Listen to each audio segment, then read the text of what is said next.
وَإِذَا قُرِئَ الْقُرْآنُ فَاسْتَمِعُوا لَهُ وَأَنصِتُوا لَعَلَّكُمْ تُرْحَمُونَ۔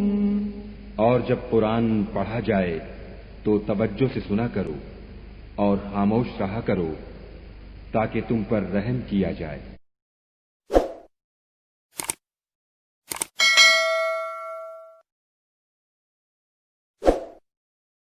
بسم اللہ الرحمن الرحیم۔ شروع اللہ کے نام سے جو بڑا مہربان نہایت رحم والا ہے۔ قال إنه يقول إنها بقرة لا ذلول تثير الأرض ولا تسقي الحرث مسلمة لا شية فيها قالوا الآن جئت بالحق فذبحوها وما كادوا يفعلون۔ موسیٰ نے کہا کہ خدا فرماتا ہے کہ وہ بیل کام میں لگا ہوا نہ ہو، نہ تو زمین جوتتا ہو اور نہ کھیتی کو پانی دیتا ہو، اس میں کسی طرح کا داغ نہ ہو۔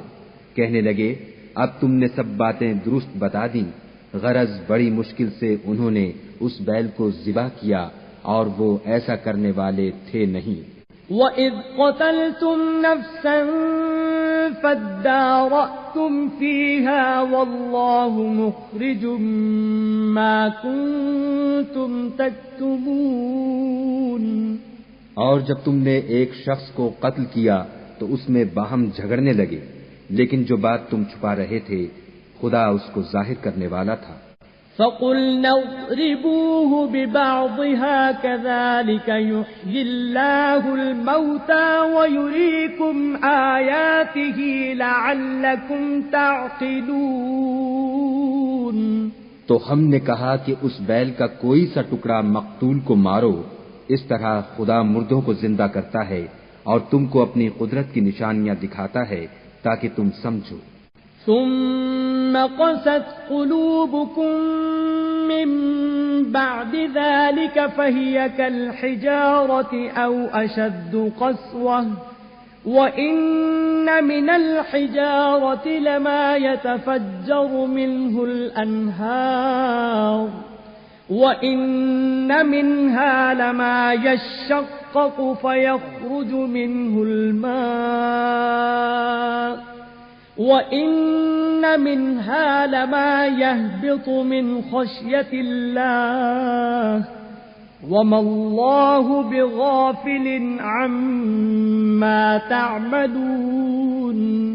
پھر اس کے بعد تمہارے دل سخت ہو گئے گویا وہ پتھر ہیں یا ان سے بھی زیادہ سخت، اور پتھر تو بعضے ایسے ہوتے ہیں کہ ان میں سے چشمے پھوٹ نکلتے ہیں اور بعضے ایسے ہوتے ہیں کہ پھٹ جاتے ہیں اور ان میں سے پانی نکلنے لگتا ہے، اور بعضے ایسے ہوتے ہیں کہ خدا کے خوف سے گر پڑتے ہیں اور خدا تمہارے عملوں سے بے خبر نہیں۔ افتطمعون ان يؤمنوا لكم وقد كان فريق منهم يسمعون كلام الله ثم يحرفونه من بعد ما عقلوه وهم يعلمون۔ مومنو، کیا تم امید رکھتے ہو کہ یہ لوگ تمہارے دین کے قائل ہو جائیں گے، حالانکہ ان میں سے کچھ لوگ کلام خدا یعنی تورات کو سنتے پھر اس کے سمجھ لینے کے بعد اس کو جان بوجھ کر بدل دیتے رہے ہیں۔